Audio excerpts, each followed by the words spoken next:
जय भारत। अभी तक हमने फंक्शन के अंदर जो भी बेसिक कॉन्सेप्ट्स है वो दे लिया है। और आपको थोड़ा बहुत आइडिया आया होगा कि मतलब कैसे चीज़ें वर्क होती है। अब हम लोग यहाँ से क्या करेंगे, अभी जो भी चीज़ें कॉन्सेप्ट्स हैं हम लोग प्रॉब्लम के थ्रू पढ़ेंगे, बराबर। तो प्रॉब्लम देखते जाएंगे और उसके थ्रू हम लोग वो कंसेप्ट को स्ट्रॉन्ग करते जाएंगे। तो सबसे पहले मैं ये प्रॉब्लम ले लेता हूँ। देखो, ये इसमें दिया है अपने को एफ ऑफ एक्स दे दिया है और जी ऑफ एक्स का इन्वर्स दे दिया है, मतलब ये कंपोजिशन का इन्वर्स दे दिया है। अपने को निकालना है जी ऑफ एक्स, बराबर। शायद आपको अगर मालूम है ये वाला चीज़, तो जी ऑफ एफ ऑफ एक्स, अच्छा ये जो चीज़ है ना, जी ओ एफ का मतलब क्या होता है? जी ओ एफ का मतलब वो होता है कि G of X and F of X का कंपोजिशन है ये। और जी जो है बाहर वाला फंक्शन है और एफ एक्स जो है अंदर वाला फंक्शन है। डोमेन जो है ये वाला फंक्शन डिसाइड करेगा और रेंज जो है ये बाहर वाला फंक्शन डिसाइड करेगा। मतलब इस ओवरऑल फंक्शन का जो रेंज होगा वो ये जी का जो रेंज होगा उसका सबसेट होगा, और ये ओवरऑल फंक्शन का जो डोमेन होगा वो जो एफ एक्स है उसका सबसेट होगा। ये शायद आपको मालूम है। अब हमने क्या किया था कि इसका इन्वर्स किया था, याद आ रहा है ना? F of G of X का इन्वर्स अगर ले लेते हैं तो हमने ऐसा बोला था कि यहाँ पे रिवर्स प्रॉपर्टी अप्लाई होती है। इसका मतलब जो अंदर वाला फंक्शन है वो बाहर आ जाएगा और बाहर वाला फंक्शन जो है अंदर चला जाएगा। ठीक है क्या? ये होता है कंसेप्ट। मतलब F of G of X का जब हम लोग इन्वर्स करेंगे तो ये इंटरचेंज हो जाएंगे और इन्वर्स के साथ। वही अगर हम जी ऑफ एफ ऑफ एक्स के लिए करते हैं तो जी ऑफ एफ ऑफ एक्स के लिए अगर हमने इसका इन्वर्स बना दिया, इसका इन्वर्स अगर ले लिया, तो क्या होगा कि जो अंदर वाला फंक्शन है अब वो बाहर वाला बन जाएगा और बाहर वाला फंक्शन जो है अंदर चला जाएगा ऐसे। तो ये होता है कंपोजिशन में इन्वर्स कैसे वर्क होता है उसके बारे में। ठीक है, सबसे पहले हम लोग क्या कर लेते हैं, ये जो फंक्शन है वो लिख लेते हैं। तो जी ओ एफ का इन्वर्स है, मतलब क्या होगा, ये जी ऑफ एफ ऑफ एक्स है और इसका जो होगा वो होगा इन्वर्स। और ये इन्वर्स कितना है? ये इन्वर्स है एक्स माइनस टू के बराबर। ठीक है, तो यहाँ पे हम लोगों ने क्या किया, अप्लाई कर लिया इसका इन्वर्स वाला प्रॉपर्टी। तो एफ इन्वर्स बाहर आ गया, जी इन्वर्स अंदर चला गया, जी इन्वर्स ऑफ एक्स और इक्वल्स हो जाएगा एक्स माइनस टू। आपको समझ में आ रहा अभी मैं आ रहा होगा मैं क्या करने वाला हूँ। मैं सीधा सीधा अभी क्या करूँगा, एफ इन्वर्स निकालूंगा। एफ इन्वर्स निकालने के बाद उसके अंदर मैं क्या करूँगा, ये वाला रख दूंगा। एफ इनवर्स के अंदर एक्स के बदले जी इनवर्स रखूँगा तो ये वाला फंक्शन मुझे मिल जाएगा। ठीक है, तो सबसे पहले हम लोग क्या कर लेते हैं, यहाँ से हमको एफ इनवर्स निकालना है। तो ये वाई के साथ कंपेयर कर लिया। तो वाई के साथ कंपेयर करने के बाद फंक्शन कितना बनेगा, Y equals to 3x minus two. यहाँ से x की वैल्यू जब निकालूंगा मैं तो हो जाएगा वाई प्लस टू और डिवाइड बाई 3। सही है क्या? ओके। अब ये जो है x किसके बराबर हो गया फिर, x हो गया एफ इनवर्स ऑफ x के बराबर। तो y के बराबर मैं कितना रख दूंगा, x प्लस टू और डिवाइड बाई कितना हो गया 3। ये हो गया हमारा कितना, इनवर्स फंक्शन इस एफ एक्स का। तो यहाँ पे इस x के बदले अगर मैंने g इनवर्स ऑफ x रख दिया तो मुझे ये फंक्शन मिल जाएगा, बराबर है क्या? तो इसका मतलब क्या होगा कि g inverse of x plus two divided by 3 और इक्वल्स हो जाएगा x माइनस टू। यहाँ से मुझे मिल जाएगा जी इनवर्स ऑफ x। कैलकुलेट कर लो कितना आ रहा है वैसे ये हो जाएगा 3x माइनस हो जाएगा 6 और माइनस टू, तो 3x माइनस 8 बराबर है क्या, देख लो एक बार। 3x हो जाएगा माइनस 6 हो जाएगा और 2 उधर चला जाएगा, कितना आएगा, माइनस 8 हो जाएगा। बस ये हो गया हमारा कौन सा function, ji inverse of x। अपने को निकालना क्या है, जी ऑफ x निकालना है। तो जी ऑफ x कैसे निकालेंगे फिर से बस इसका इनवर्स का इनवर्स क्या होगा, ओरिजिनल फंक्शन होगा। मतलब अपने को क्या करना पड़ेगा, इसका इन्वर्स निकालना पड़ेगा। तो ये होगा हमारा जी ऑफ एक्स। तो उसके लिए हम लोग क्या कर लेते हैं, इसको y के साथ कंपेयर कर लेते हैं। तो y इक्वल्स हो जाएगा 3x माइनस 8। तो यहाँ से x की वैल्यू कितना जाएगी, y प्लस 8 और डिवाइड बाय होगा 3। सही है ना?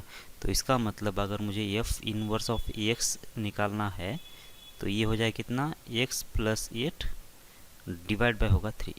सही है, ये फंक्शन बन जाएगा इसे।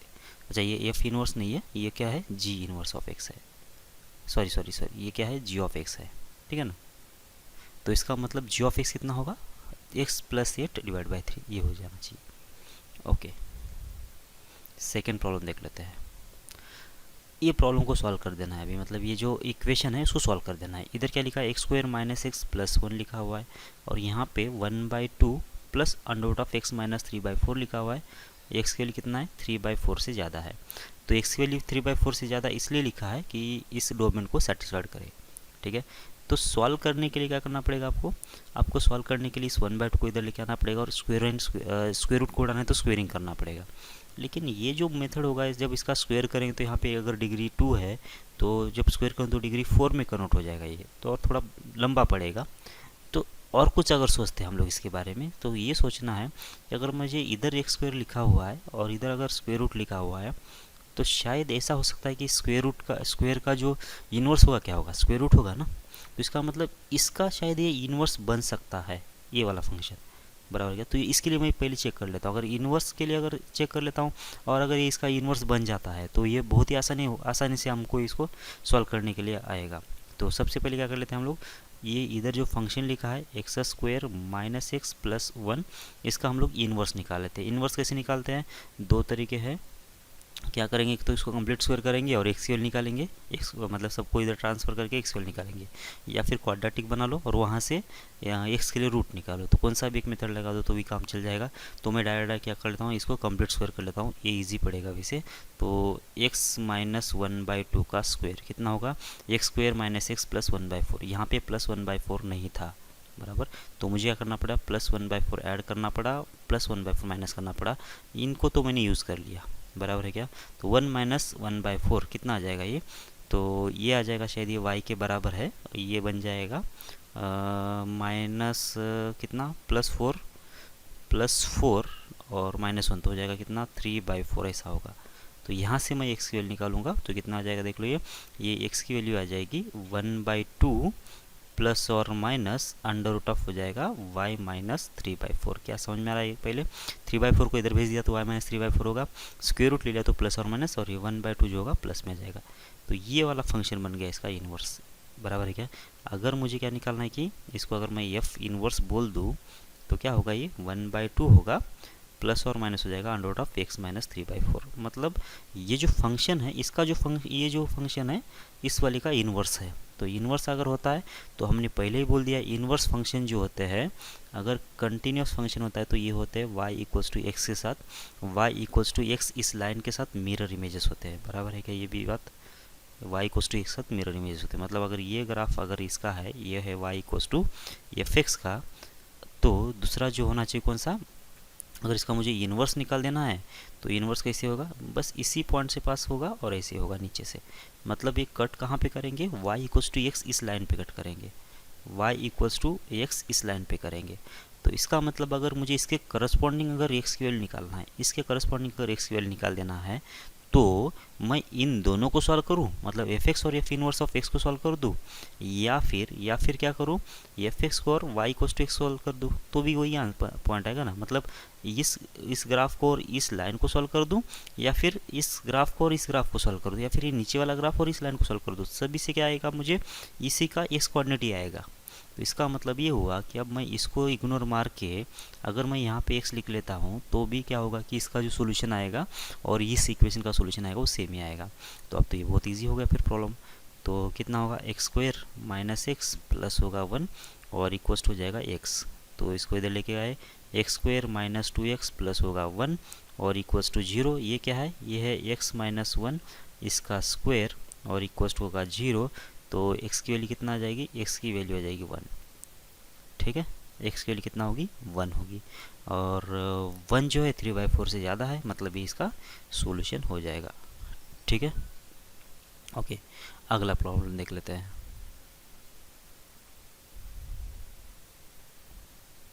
ओके, इसका अभी पीरियड निकालना है। तो पीरियड कैसे निकालते हैं हम लोग, पीरियड निकालने के लिए होता है क्या है कि दो फंक्शन, अगर इंडिविजुअल फंक्शन का मुझे पीरियड मालूम है तो मुझे क्या करना पड़ेगा, उनका एलसीएम निकालना होगा। सबसे पहले यहाँ पे कितना है, साइन क्यूब x/2 है। तो सबसे पहले होगा मॉड का ग्राफ कितना होगा, ये मतलब पीरियड कितना होगा, मॉड है इसलिए, मतलब साइन का तो पीरियड कितना था, वो तो था 2π, लेकिन मॉड आ गया इसलिए कितना आ जाएगा उसका पीरियड, वो आ जाएगा π, बराबर है क्या।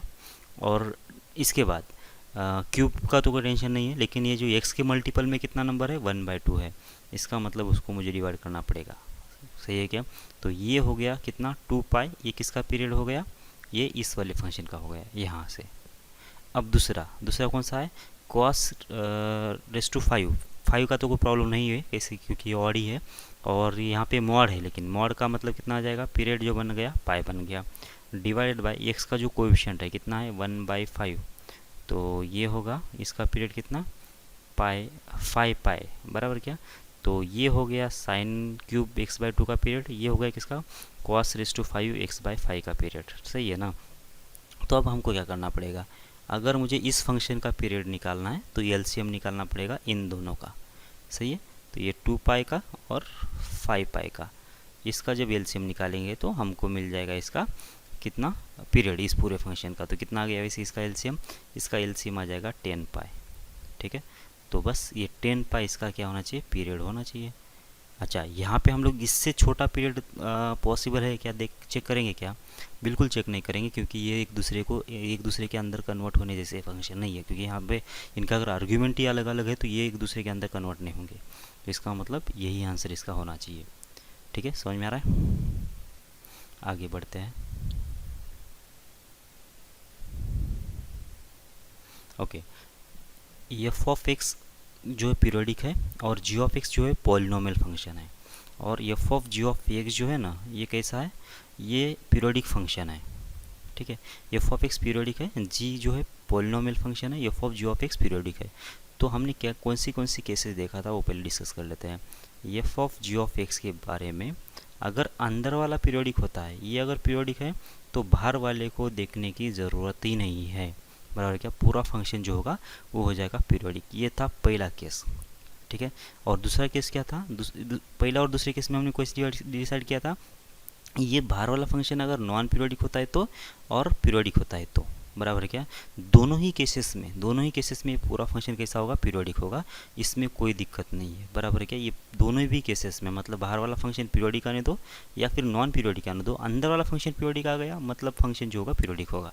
ठीक है, और दूसरी बात क्या है कि यहाँ पे ये जो इसका पीरियड किसके ऊपर डिपेंड था, ये जो बाहर वाला फंक्शन है ये पीरियोडिक और नॉन पीरियोडिक के अलावा किसके ऊपर डिपेंड है, इसका पीरियड इवन और इसके ऊपर डिपेंड है। बाहर वाला फंक्शन अगर इवन होगा तो शायद इसका पीरियड रिड्यूस हो सकता है, बराबर, जिससे कॉस होता है बाहर वाला और अंदर वाला कितना आ गया, साइन एक्स आ गया, तो पीरियोडिक तो होगा लेकिन क्या होगा, बाहर का इवन फंक्शन, इसलिए इसका पीरियड कितना आ जाएगा, पाया जाएगा। या फिर साइन स्क्वायर एक्स की बात कर लेते हैं, तो बाहर वाला फंक्शन कौन सा है, स्क्वायर है, और अंदर वाला फंक्शन कौन सा है, साइन एक्स है। साइन एक्स का बेसिक पीरियड कितना है, 2 पाई, लेकिन बाहर वाला इवन होने की वजह से उसका पीरियड कितना आ जाएगा, पाया जाएगा। ठीक है ना, मतलब बाहर वाले के नॉन पीरियोडिक और पीरियोडिक के ऊपर डिपेंड नहीं करेगा पीरियड। ऐसे वाले केसेस में किसके ऊपर डिपेंड करेगा, बाहर वाला फंक्शन ऑड है या फिर इवन है उसके ऊपर डिपेंड करने वाला है।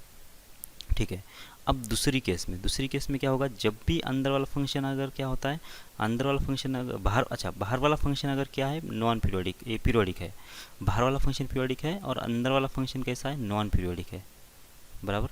तो ये ऐसा अगर होता है, अंदर वाला नॉन पीरियोडिक है, बाहर वाला पीरियोडिक है, तो हमने ये बोला था अंदर वाला जो फंक्शन है, अंदर वाला फंक्शन जो होगा, अगर ये फंक्शन लीनियर होता है तो ही जाके क्या होना चाहिए, इस वाले केस में ये पीरियोडिक फंक्शन बनेगा। इसके लिए बहुत सारे ऑप्शनल केसेस बनेंगे वैसे, तो ऐसा नहीं कि मतलब इसी केस में बनेगा, बहुत सारे दूसरे भी केस के।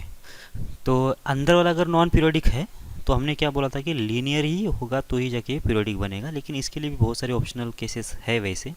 तो फॉर एग्जांपल अगर देखते हैं हम लोग साइन, और यहाँ पे ले लेते हैं एक्स प्लस कॉस एक्स ऐसा। अब यहाँ पे देख लो बाहर वाला फंक्शन कौन सा है, साइन एक्स है जो कि पीरियोडिक है। क्या अंदर वाला फंक्शन पीरियोडिक है क्या, ये अंदर वाला फंक्शन जो है ये पीरियोडिक है क्या, ये देखो ये एक्स जो है ये तो नॉन पीरियोडिक फंक्शन है, और कॉस एक्स जो है वो पीरियोडिक है और पीरियड 2 पाई है। अब एक नॉन पीरियोडिक फंक्शन और एक पीरियोडिक फंक्शन एडिशन में तो हमेशा ये नॉन पीरियोडिक ही रहेगा, बराबर है क्या, एक नॉन पीरियोडिक फंक्शन एक पीरियोडिक फंक्शन एडिशन में हमेशा ये नॉन पीरियोडिक रहेगा। इसका मतलब ये हुआ कि जो अंदर जो लिखा गया है ये है नॉन पीरियोडिक फंक्शन, बराबर, और बाहर जो लिखा गया है क्या है, ये है पीरियोडिक, मतलब इसके बराबर हो गया ना, ये F of G of X के बराबर हो गया। अब देखो यहाँ पे ये जो फंक्शन है अंदर का ये लीनियर तो है ही नहीं, अभी ये तो लीनियर तो है नहीं। और हमने यहाँ पे बोला था कि अगर अंदर वाला लीनियर होता है तो ये डेफिनेटली क्या बन जाएगा, ये पीरियोडिक फंक्शन बनेगा। लेकिन अगर अंदर का अगर नॉन लीनियर फंक्शन है तो मुझे कभी कभी चेक करना पड़ेगा ये पीरियोडिक भी बन सकता है। जैसे कि इस वाले केस में इसका जो पीरियड है इस फंक्शन का कितना है, 2 पाई है। मैं 2 पाई क्यों बोल रहा हूँ समझ में आ रहा है आपको? देख लो अभी, जब मैं यहाँ पे x के बदले x प्लस 2 पाई रखूँगा तो ये किस में कन्वर्ट हो जाएगा, ये हो जाएगा cos x प्लस 2 पाई, मतलब हो जाएगा cos x ही ना। समझ में आ रहा है क्या मैंने क्या किया, x के बदले x प्लस 2 पाई रख दे रहा हूँ मैं अभी, जहाँ जहाँ पे भी x होगा वहाँ पे। तो ये कितना बनेगा, ये हो जाएगा x प्लस 2 पाई, जो कितना हो जाएगा, ये तो cos x ही बन जाएगा। और बाहर कितना है, बाहर था x प्लस x, सिर्फ x था ना, तो इसका मतलब कितना होगा ये, इसको भी अगर मैंने 2 पाई प्लस x लिख दिया तो क्या हो जाएगा। अब देख लो ये ऐसा बन जाएगा, इस साइन ये 2 पाई का 2 पाई, ये प्लस और ये होगा x प्लस हो जाएगा कॉस 2 पाई प्लस x, ऐसा ना। ओके, सबसे पहले हम लोग लगा देते हैं कितना, इस चीज़ को, ये पूरा इसका आर्ग्यूमेंट है, ठीक है। तो ये साइन का साइन, इस 2 पाई को अभी वैसे के वैसे रख दो, बाद में देखा जाएगा। ये x का x हो गया, ये कितना हो गया, ये हो जाएगा cos x, बराबर है क्या, ये cos x हो गया। अब यहाँ से लेकर यहाँ तक अगर मैं थीटा मान लेता हूँ बाहर वाले साइन के लिए, तो ये बाहर वाला क्या है, साइन 2 पाई प्लस थीटा हो गया ना, तो इसका भी आंसर कितना आएगा, साइन थीटा आ जाएगा। इसका मतलब कितना आ जाए, sine x plus cos x, ऐसा आ जाएगा, ठीक है क्या। तो ये तो खुद के बराबर ही बन गया, इसके बराबर ही बन गया। इसका मतलब ये पीरियोडिक हो गया और इसका पीरियड कितना है, 2 पाई के बराबर है। तो आपको अभी थोड़ा बहुत अगर आइडिया आ रहा है तो हर कोई प्रॉब्लम है ना, इस वाले केस में ऐसा डायरेक्ट हम लोग क्वेश्चन देख के फिर मतलब ऐसा कोई रूल नहीं बना सकते इसके अंदर। तो हर एक के लिए कोई ना कोई ऑप्शनल केस तो रहेगी।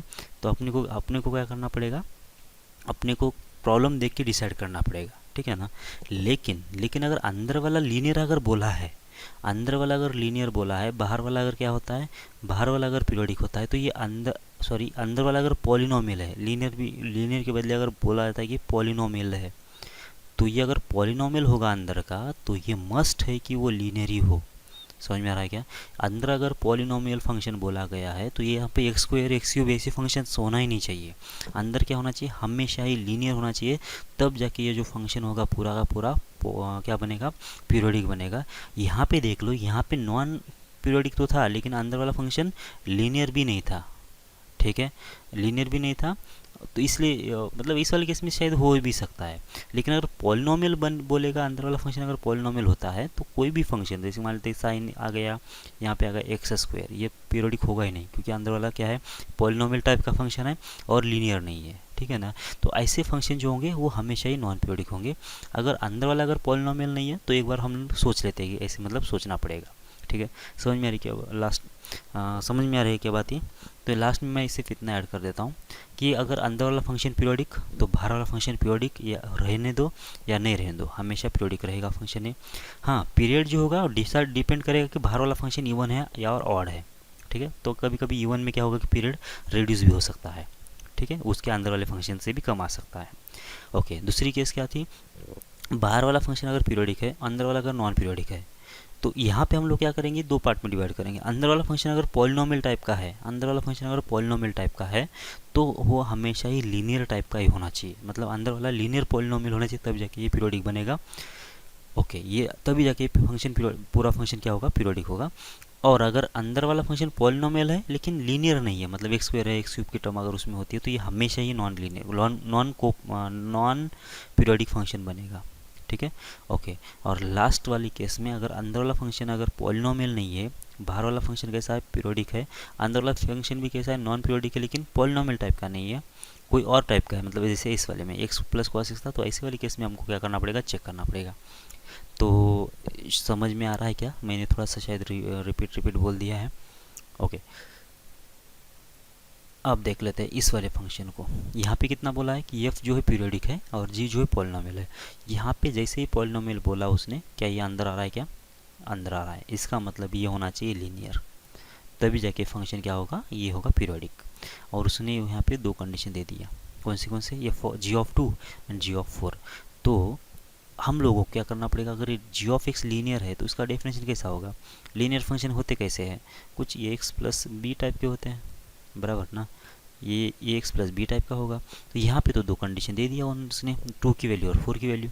वहाँ से हम लोग क्या करेंगे, ए और बी की वैल्यू निकालेंगे। कैसे निकालेंगे देख लो, सबसे पहले 2 रख दो इसके अंदर, तो 2a प्लस बी इसकी वैल्यू कितना आ जाएगी, ये 2a प्लस बी इसकी वैल्यू कितना आना चाहिए, इसकी वैल्यू आ जाएगी 3। ये हो गया पहला इक्वेशन। अब दूसरा इक्वेशन कितना आएगा, ये फोर की जी ऑफ 4 की वैल्यू कितना है, 7 है, मतलब कितना आएगा ये 4a प्लस होगा b और इक्वल्स कितना आ जाएगा, ये आ जाएगा 7। बस दोनों का सब्ट्रैक्शन कर लो, सब्ट्रैक्शन करने से बी की वैल्यू निकल, ए की वैल्यू निकल जाएगी, और जैसे ए की वैल्यू निकल जाएगी तो उसमें हम लोग क्या करेंगे, बी के लिए ये किसी भी इक्वेशन में रख देंगे। तो यहाँ पे माइनस, यहाँ पे माइनस और यहाँ पे माइनस, तो कितना आ गया ये आ गया -2a, और बी कैंसिल हो गया, तो यहाँ पे आना चाहिए -4। तो ए की वैल्यू कितना आ जाएगी, ये आ जाएगी 2। सही है। तो जब ए की वैल्यू 2 आ रही है तो यहाँ पे रख देंगे हम लोग, तो 4 प्लस हो जाएगा बी और इक्वल्स टू हो जाएगी कितना 3। तो इसका मतलब बी की वैल्यू कितना आ जाएगी 3 - 1, तो हो जाएगा -1। 3 - 4 मतलब हो जाएगा -1, ठीक है ना। तो फंक्शन जो बनेगा हमारा जी ऑफ एक्स कितना बनेगा, ए एक्स प्लस बी, ए एक्स प्लस बी, ए एक्स प्लस बी, तो ए कितना है 2 एक्स और हो जाएगा बी कितना है -1 है। बस ये होगा हमारा फंक्शन जी ऑफ एक्स। अब हमको क्या निकालना है, हमको निकाल देना है जी ऑफ 6 की वैल्यू। तो बस यहाँ पे 6 × 2 12 - 1, तो ये 11 आ जाना चाहिए। तो ये रहा ऑप्शन सी, इसमें है 11। ठीक है, ओके आगे बढ़ते हैं। यहाँ पे अब ये भी बहुत ही इंटरेस्टिंग क्वेश्चन है, वैसे आपको समझ में आ रहा नहीं आ रहा देख लो। ये अब equation mod x - 2 plus a equals to 4 can have 4 distinct real solutions for x if a belongs to the interval। अब ये की वैल्यू क्या होना चाहिए ताकि इसके जो है 4 सॉल्यूशन आ जाए, 4 डिफरेंट सॉल्यूशन आ जाए, इसकी बात कर रहा है ये। तो सबसे पहले हम लोग क्या करेंगे, अब ये ग्राफिकल मेथड से बहुत इजीली हो जाएगा। तो कैसे होगा देख लो, जब इसका ग्राफ निकालते हैं हम लोग पहले, सबसे पहले मॉड एक्स का ग्राफ क्या होगा, ये तो 2 से 2 पे ऐसा एक वी बनेगा बराबर। अगर ये एक्स एक्सिस है और ये अगर 2 है तो यहाँ पे एक ऐसी लाइन जाएगी और एक लाइन जाएगी ऐसे। ये किसका ग्राफ है, ये ग्राफ है y = mod ऑफ x - 2 का। ठीक है, ओके। अब देख लो, अब यहाँ पे इसमें कुछ ऐड कर देना है अपने को, प्लस ये कर देना है। जब प्लस ये करेंगे तो इस वाले ग्राफ में, मतलब इसमें अगर मैं कुछ नंबर ऐड कर लेता हूँ, यहाँ पे मान लेता हूँ कि 1 करता हूँ इसके अंदर, तो 1 करने से होगा क्या, 1 करने से होगा क्या, जहाँ पे इसकी वैल्यू अब 0 आने वाली थी अब कितना आ जाएगी, 1 आ जाएगी। इसका मतलब अगर मेरा y एक्सिस इस साइड पे है, ये y एक्सिस अगर इस साइड पे है, तो ये 2 पे कितना आ रहा था, अभी आंसर 0 आ रहा था बराबर। क्या किसका, y = mod x - 2 का। अब इसमें अगर +1 करूँगा तो ये पॉइंट कहाँ पे शिफ्ट हो जाएगा, ये शिफ्ट हो जाएगा 1 पे, मतलब ग्राफ जो होगा वो ऊपर शिफ्ट हो जाएगा ना, ग्राफ ऊपर शिफ्ट हो जाएगा। कब, जैसे कि अभी यहाँ पे लिख लेता हूँ मैं, ये y = कितना हो जाएगा mod x - 2 और प्लस a, और अगर ये की वैल्यू ग्रेटर देन 0 होगी तो ग्राफ जो होगा वो क्या होगा कि x एक्सिस के ऊपर शिफ्ट होगा। अगर x एक्सिस के अगर ऊपर शिफ्ट हो रहा है तो ग्राफ का जो स्ट्रक्चर रहेगा कैसे रहेगा, ये हो गया x एक्सिस, ये हो गया y एक्सिस, तो ग्राफ कुछ इस टाइप का बनेगा फिर। ठीक है, तो जब ये ग्राफ अगर बन गया है तो ये जब बाहर से जब हम लोग मॉड लगाएंगे तो ये बाहर का मॉड का मतलब क्या होता है कि जो निगेटिव वैल्यू है उसको पॉजिटिव करना ना, उसका काम। यहाँ पे तो कोई मतलब निगेटिव वैल्यू है ही नहीं इसकी, इसमें कोई निगेटिव वैल्यू है ही नहीं, तो मतलब यहाँ पे तो ग्राफ ऐसे ही आएगा। किसका graph, y = mod of x - 2 का, और प्लस यहाँ पे ये की वैल्यू कितना 1 ले लेता हूँ, तो इसका जो मॉड आएगा और इस सीधा सीधा इसका जो ग्राफ आएगा वो सेम ही आएगा इस वाले केस में बराबर। इसका जो ग्राफ आएगा और इसका जो ग्राफ आएगा दोनों का सेम आएगा, क्योंकि इसका मतलब बाहर से मॉड लगाने का मतलब क्या होता है कि जो निगेटिव वैल्यूज है उसको पॉजिटिव करो। यहाँ पे तो कोई निगेटिव वैल्यू है ही नहीं, और जब ग्राफ ऊपर शिफ्ट होगा तो कोई निगेटिव वैल्यू आने का चांस ही नहीं है। अब ये ग्राफ इसका हो गया समझो, और इधर कौन सा है, y = 4 है। y = 4 कहाँ पे रहेगा, मान लेता हूँ यहाँ से कहीं पास कर रहा है ये, ठीक है ना। तो कितनी बार कट कर रहा है एक दूसरे को, 2 ही बार, ये 2 ही बार कट कर रहे हैं, समझ में आ रही बात। तो 2 बार कट कर रहे, तो ये तो इस मतलब ये तो हमारे इस प्रॉब्लम का सीनेरियो तो नहीं है ना। इसको तो कितनी बार कट करना चाहिए, 4 बार कट करना चाहिए, 4 बार कट करना चाहिए। इसका मतलब अपने को ऐसी सीन बनाना पड़ेगा कि जो लाइन है y = 4 की वो 4 बार इसको कट करने की कोशिश करे। तो ये कब पॉसिबल होगा, जब ये जो ग्राफ है ना ये वाला, अगर ये पॉइंट इस एक्स एक्स के नीचे उतरता है, एक्स एक्सिस के नीचे उतरता है। तो क्या होगा, जब ये पॉइंट अगर नीचे उतरेगा तो हम लोग जब बाहर से मॉड लगाएंगे तो उसका मतलब क्या होगा कि जो नीचे वाला पार्ट है वो ऊपर शिफ्ट हो जाएगा। तो ऊपर जब शिफ्ट होगा तो शायद ये वाई इक्वल्स टू 4 की जो लाइन है वो 4 बार कट कर सकती है उस वाले केस में। सही है ना। तो इसलिए मैं क्या कर लेता हूँ फिर, अब मतलब मुझे क्या करना पड़ेगा कि ये की वैल्यू निगेटिव लेना पड़ेगा। तो यहाँ पे क्या होगा, मॉड x माइनस टू, और यहाँ पे अगर मैंने a की वैल्यू क्या लेता हूँ, नेगेटिव अगर ले लेता हूँ, तो ग्राफ जो होगा मेरा वो होगा नीचे शिफ्ट। और ये वाला सीनेरियो मुझे चाहिए इस वाली प्रॉब्लम के लिए। ठीक है, तो अब यहाँ पे कितना हम लोग ये मिनिमम ले लें ताकि ये 4 जो है सोल्यूशन दे दे, ये अपने को अभी डिसाइड करना है। तो कैसे डिसाइड करेंगे देख लो। ओके, सबसे पहले तो हम लोग ये इसका ग्राफ निकाल लेते हैं। किसका, मतलब किसी भी एक का, y इक्वल्स टू कितना, मॉड x माइनस टू का, और माइनस यहाँ पे 1 ही ले लेता हूँ मैं। ठीक है ना। तो क्या ग्राफ होगा देख लो, ये हो गया x एक्सिस, ये हो गया y एक्सिस। यहाँ पे कहीं 2 रहेगा हमारा, और 2 पे वैल्यू कितना आएगा अभी देख लो ना, 2 माइनस टू 0, तो -1। तो ये है मेरा -1। तो यहाँ पे वैल्यू कितना आएगी, 2। सही है, यहाँ पे 2 पे वैल्यू कितना आ जाएगी, -1। तो ये अगर -1 है तो यहाँ पे ग्राफ जो होगा ऐसा वी टाइप बन जाएगा यहाँ से। ठीक है, समझ में आ रही है आपको बात। तो इसका इक्वेशन बोल सकते हो कितना आएगा, इसका इक्वेशन आ जाएगा x माइनस कितना, 2 माइनस 1। और इसका इक्वेशन बोल सकते कितना आ जाएगा, y इक्वल्स टू हो जाएगा minus of x minus 2 minus 1। समझ में आ रही बात, क्योंकि 2 से पहले ये जो मॉड होगा नेगेटिव होगा इसलिए माइनस लगा दिया। 2 के बाद में ये मॉड हो जाएगा पॉजिटिव, तो जैसे पॉजिटिव का पॉजिटिव रह जाएगा, ऐसा हो जाएगा। अब जब मैं इसका मॉड लगा दूँ इस वाले ग्राफ को पूरा का, y equals to mod of कितना, x माइनस 2 था ना ये, और -1 था। अब जब मैं इसको मॉड लगा देना चाह रहा हूँ, इसको अगर जब मॉड लगाऊंगा तो क्या हो जाएगा कि इसमें जो पॉजिटिव वैल्यू है उसमें तो कोई चेंजेस होगा नहीं, बराबर क्या।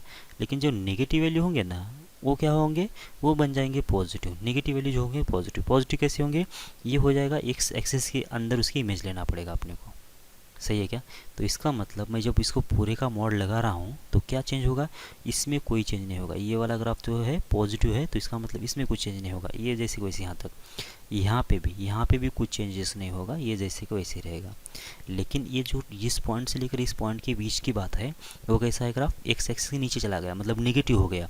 तो बस ये चेंज होकर क्या आएगा, इसकी इमेज बन जाएगी ऊपर, एक्स एक्सिस के ऊपर बन जाएगी इसकी इमेज। तो ग्राफ कुछ इस टाइप का बन जाएगा, मतलब इस ये जो ग्राफ है वो हो जाएगा ऊपर शिफ्ट, बराबर है। अब ये वाला ग्राफ नहीं रहेगा, ये आपको समझ में आ रही बात। ठीक है, मतलब अब यहाँ पे अब अगर ऐसा ग्राफ होगा तो चांसेस है कि मतलब ये 4 बार कट करे। कैसे 4 बार कट करे, जब लाइन हमारी ऐसी होगी ना पास, तो इसका मतलब यहाँ पे एक बार कट कर गया, यहाँ पे एक बार कट कर गया, यहाँ पे एक बार और यहाँ पे एक बार। तो ऐसे ही इस लाइन को हम लोग 4 बार कट करवा सकते हैं, बराबर क्या।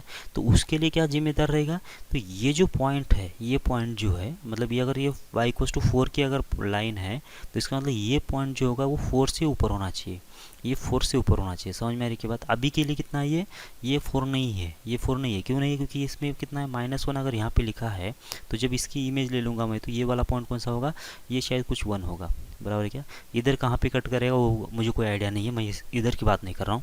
तो ये जो मैक्सिमम वाला पॉइंट होगा ना वो कितना होगा, 1 होगा। अब y कोस्ट 4 कहाँ से पास करेगा हमारा, y कोस्ट 4 तो यहाँ से पास करेगा। ये अभी भी 2 बार कट कर रहा है, ये किधर बार कट करेगा, किधर बार कट करेगा। तो इसका मतलब अगर मुझे इसके 4 सॉल्यूशंस चाहिए तो ये जो बीच वाला पार्ट है, ये वाला पार्ट इसके ऊपर आना चाहिए, इस लाइन के ऊपर आना चाहिए। और ऐसा होने के लिए ये 1 क्यों आ रहा है, वैसे ये 1 क्यों आ रहा है, क्योंकि यहाँ पे ये -1 था इसलिए। सही है क्या। अगर ये पॉइंट अगर -4 होता नीचे, ये अगर -4 से भी क्या होता, ये कम होता, तो जाके ये इसका जब इमेज लेते तो हम लोग इसके ऊपर चले जाते। समझ में आ रहा है क्या। तो इसका मतलब ये की वैल्यू कितना होना चाहिए, -4 से कम होना चाहिए। समझ में आ रहा है क्या आपको।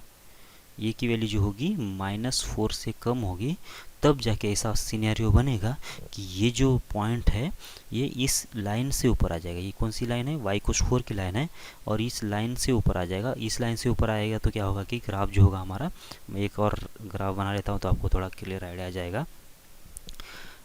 तो ग्राफ जो बनेगा हमारा x एक्स हो गया, y एक्स हो गया, ऐसा आएगा और ऊपर ऐसा कुछ हो जाएगा और ऐसा चला जाएगा इस टाइप का। तो इस टाइप का जब बनेगा तो y इक्वल्स टू 4 की लाइन ऐसे कुछ पास करेगी हमारी, और ये यहाँ पे एक बार कट कर गया, यहाँ पे एक बार कट कर गया, यहाँ पे एक बार और यहाँ पे एक बार कट कर गया। सही है।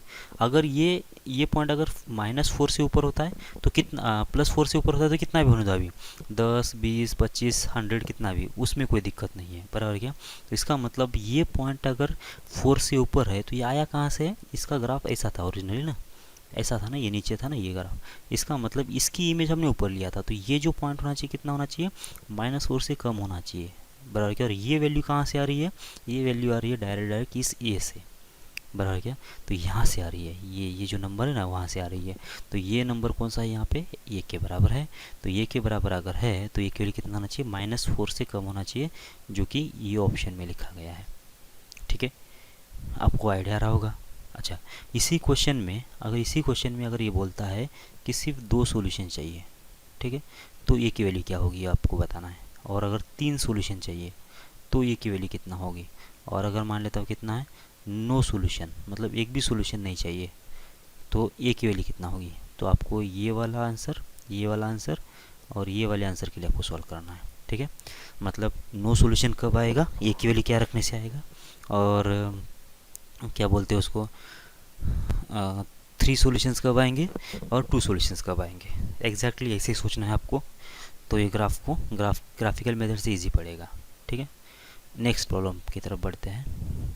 A function f(x) dissatisfied the functional equation x square f of x plus f of 1 minus x equals to 2x minus x is to 4 for all real x f of x must be। ठीक है, तो यहाँ से f of x निकाल देना अपने को, f of x कितना आएगा। तो क्वेश्चन को देख के आपको लग रहा होगा f of x का बिहेवियर आपको पता चल रहा होगा, f of x का बिहेवियर कैसा होना चाहिए। देख लो, यहाँ पे तो एक्स स्क्वायर है ही, यहाँ पे कुछ नहीं है, लेकिन यहाँ पे एक एक्स स्क्वायर है। यहाँ से मुझे थोड़ा सा अंदाज़ा आ सकता है। देखो यहाँ पे मैंने कितना रख दिया अंदर, एफ एक्स के अंदर रख दिया 1 - x रख दिया है किसके अंदर, इस फंक्शन के अंदर। तो इस एफ 1 - x रखने से ये जो एफ की डिग्री है, जितनी एफ की डिग्री रहेगी उतना ही इस पूरे फंक्शन का डिग्री रहेगा। समझ में आ रहा है क्या। अगर मान लेता हूँ एफ की डिग्री कितना थी, 3 थी, तो 1 - x अगर उसके अंदर रखेंगे तो भी डिग्री 3 ही रहेगी। कि लीनियर अगर रख देता हूँ मैं इक्वेशन तो उसमें डिग्री चेंज नहीं होती है, बराबर क्या, अभी भी 3 रहेगी। सही है, मतलब इस वाले फंक्शन से अपने को डिग्री डिसाइड नहीं होगा। देख लो यहाँ पे बाहर कितना डिग्री आ गया, यहाँ पे आ गया 2, बराबर क्या। तो यहाँ पे अगर डिग्री 2 है, इसकी तो एफ की बराबरी डिग्री है, तो इस एफ की क्या डिग्री होना चाहिए ताकि इसके बराबर मैच हो जाए। तो यहाँ पे तो डिग्री 4 है, यहाँ पे 2 आ गया बाहर, तो इसका मतलब ये जो एफ एक्स होना चाहिए वो होना चाहिए क्वाड्रेटिक टाइप का। अगर ये क्वाड्रेटिक टाइप का होता है फंक्शन तब जाके क्या होगा, तो यहाँ पे एक बाहर एक्स स्क्वायर और अंदर एक एक्स स्क्वायर, टोटल मिला के x⁴ बन सकता है। बात को समझ में आ रही है। अगर बात समझ में आ रही है आप लोगों को, तो इसका मतलब एफ एक्स अपने को मिल गया, क्या होना चाहिए, ये होना चाहिए quadratic type, ax² + bx + c। Option से देख सकते हैं कि मतलब जो क्वाड्रेटिक वाला ऑप्शन होगा वही हमारा आंसर होना चाहिए, लेकिन यहाँ पे सारे के सारे क्वाड्रेटिक ही है, बराबर क्या। तो सारी क्वाड्रेटिक है, तो इसका मतलब अपने को अब सॉल्व करना पड़ेगा। यहाँ से हम लोग कुछ भी नहीं बोल सकते। तो क्या करेंगे, फिर रख देते हैं इसके अंदर जो भी हमारा जो है ना पैटर्न उसमें। तो x² एफ ऑफ एक्स कितना होगा, ये हो जाएगा ax²। पूरा सॉल्व करने की ज़रूरत नहीं पड़ेगी क्योंकि हम लोग कंपेयर ही करने वाले हैं कोएफिशिएंट्स। तो यहाँ पे ये इंटू हो जाएगा 1 - x इसका स्क्वायर प्लस b इंटू हो जाएगा 1 - x प्लस हो जाएगा c, और इक्वल्स टू कितना आ जाएगा, ये 2x माइनस हो जाएगा x⁴। सही है क्या। ओके, आप देख लेते हैं। सबसे पहले क्या कर लेते हैं कि x⁴ आएगा कहाँ से। एक तो आएगा यहाँ से, एक आएगा, बस एक ही जगह से आएगा ना।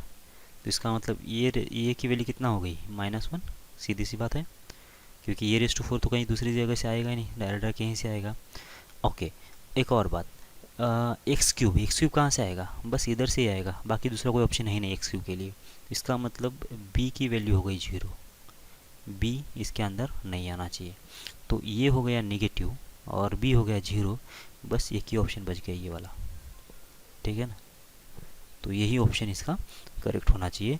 फिर भी अगर कांस्टेंट की वैल्यू निकालना तो कांस्टेंट की वैल्यू कैसे निकालेंगे, यहाँ पे x² का जो कोएफिशिएंट है वो भी तो 0 होना चाहिए ना। x² तो कहाँ से आएगा, एक यहाँ से आएगा x² और एक आएगा यहाँ से x², बराबर ना। तो x² का कोएफिशिएंट कितना आ गया यहाँ से c, बराबर है क्या। और यहाँ से कितना आ जाएगा, प्लस आ जाएगा a, ठीक है ना। x² इसमें ये आएगा और बाकी ये कुछ है नहीं, दूसरा x² कहीं से नहीं आएगा, तो ये = 0 हो गया। तो सी ये की वैल्यू कितना है -1, ये इक्वल टू 0, सी की वैल्यू कितना आ गई 1। मतलब जो पॉलिनोमियल बनेगा हमारा क्या बनेगा, ये बनेगा ए की वैल्यू तो निगेटिव है तो -x², बी की वैल्यू 0 है और कांस्टेंट कितना है 1 है, तो -x² + 1, कौन सा ऑप्शन है, बी, बस वही रहेगा। ठीक है, आगे बढ़ो। एफ ऑफ एक्स जो है ये x⁷ plus bx³ plus cx-5, ये बी सी जो है रियल कॉन्स्टेंट्स हैं और एफ ऑफ -7 के लिए कितना है 7 है, तो अपने को रेंज निकालना है F of 7 plus 17 cos x का। ठीक है ना। अब यहाँ पे देख लो इसका रेंज जो होगा ना, एफ ऑफ कितना है वैसे, एफ ऑफ 7 है प्लस 17 इंटू cos x है। अगर इसका रेंज निकालना है मुझे, तो रेंज निकालने के लिए ये जो टर्म लिखा है हमने एफ ऑफ 7, ये तो कांस्टेंट है, इधर से कोई ना कोई इसका फिक्स आंसर आएगा ना, तो ये तो कांस्टेंट है, ये भी क्या है, ये कांस्टेंट है। रेंज किसके ऊपर डिपेंड करेगा, मतलब वेरी कौन कर रहा है, ये cos x कर रहा है, ये कितना होगा -1 से +1 तक के बीच में वेरी करेगा, बाकी सब कुछ कांस्टेंट है। तो ये 17 से जब इसको मल्टीप्लाई करें तो कितना आ जाएगा, -17 से लेकर 17 तक, ये किसकी वैल्यू आ रही है, ये आ रही है 17 इंटू cos x की। और इसके अंदर जब एफ ऑफ 7 हम लोग ऐड करेंगे तो हमारा जो रेंज का जो लोअर लिमिट होगा एफ ऑफ 7 -17 होगा, और जो हायर लिमिट होगा मतलब मैक्सिमम पॉइंट रेंज जो आएगा इसके अंदर कितना आएगा 17 प्लस हो जाएगा एफ ऑफ 7। बस यही हमारा क्या होगा, रेंज होगा, यही हमारा रेंज होना चाहिए। अगर ये रेंज है तो अपने को निकालना है किसकी वैल्यू, एफ ऑफ 7 की वैल्यू, बस एफ ऑफ 7 की वैल्यू निकल गई तो काम हो गया। और यहाँ से उन्होंने किसकी वैल्यू दे दिया, एफ ऑफ -7 की, ये गलती से नहीं दिया है वैसे, मतलब ये -7 गलती से नहीं है, तो इस एफ ऑफ -7 की वैल्यू दे दिया है, अपने को एफ ऑफ 7 की वैल्यू ढूंढना है। अच्छा, सबसे पहले इस इक्वेशन में कितने अननोन्स है, कितने अननोन्स है, 3 अननोन्स है, ए बी सी। और मैथमेटिक्स में क्या रूल है कि जितने नंबर ऑफ अननोन्स होंगे उतने नंबर ऑफ कंडीशंस अवेलेबल होना चाहिए, तब जाके हम लोग ए बी सी की वैल्यू निकाल सकते हैं, मतलब उतने अननोन्स की वैल्यू निकाल सकते हैं। और यहाँ पे कितने दे दिया है आपको, एक ही कंडीशन दे दिया है। अगर ये कंडीशन दे दिया है, एक ही कंडीशन दे दिया है, तो इसका मतलब ये हुआ कि हम लोग अब ए बी सी की वैल्यू नहीं निकाल सकते, क्योंकि ए बी सी की वैल्यू निकालने के लिए 3 अननोन्स को निकालने के लिए 3 कंडीशन होनी चाहिए थे, और यहाँ पे 3 अननोन्स नहीं है, मतलब डायरेक्ट तो सॉल्व करना ही नहीं है अपने का भी, मतलब क्या करना है कि एफ ऑफ 7 की वैल्यू तो निकालना है, लेकिन अब ये इनडायरेक्ट मेथड से निकाल देना है।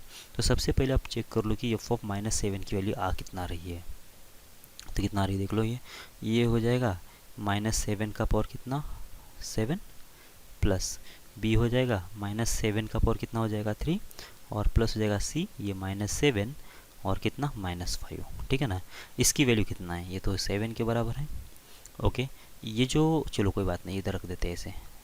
ओके, कितना हो गया ये, अच्छा -7 का पावर 7, इसको कैलकुलेट नहीं करो, ये डायरेक्ट इसका आंसर देख लो, मतलब कितना 7 का पावर 7 आएगा, लेकिन ये माइनस जो है बाहर फेंक देगा, तो ये होगा इंटू 7 का पावर 7, ये बराबर लिखा है क्या, बस ये निगेटिव का पावर कितना है 7 टाइम्स आ गया, मतलब ये माइनस जो होगा बाहर निकल जाएगा। सिमिलरली यहाँ से भी 7 का पावर 3 होगा और निगेटिव जो है ये बाहर फेंक देगा, और यहाँ पे आएगा c टाइम्स 7 और ये होगा -5, बराबर है क्या। तो अगर मैं सब में से ये 5 को इधर लेके आता हूँ तो 7 + 5 कितना हो गया, 7 + 5 हो जाएगा 12, और इसमें से जब मैं माइनस बाहर निकालूंगा तो ये टाइम्स हो जाएगा 7⁻7 प्लस बी टाइम्स हो जाएगा 7 का पावर 3 प्लस हो जाएगा c टाइम्स 7।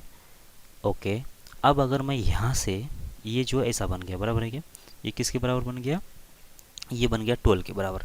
अगर मैं यहाँ पे -5 ऐड कर दूँ और +5 ऐड कर दूँ, तो ये जो टर्म बनेगी अब यहाँ से यहाँ तक के बीच में, ये क्या बनेगा, ये बनेगा एफ ऑफ 7। देखो यहाँ पे जब एक्स की वैल्यू 7 रखेंगे तो एफ ऑफ 7 बन जाएगा ये, तो इसका मतलब ये हुआ ये एफ ऑफ होगा एफ ऑफ होगा 7।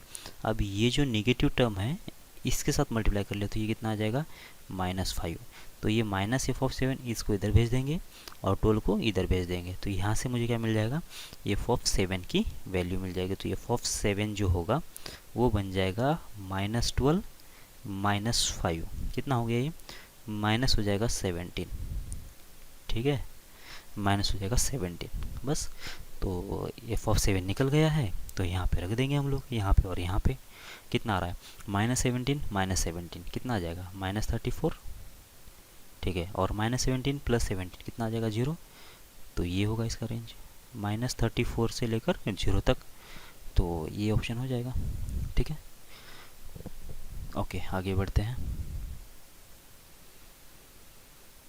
ओके,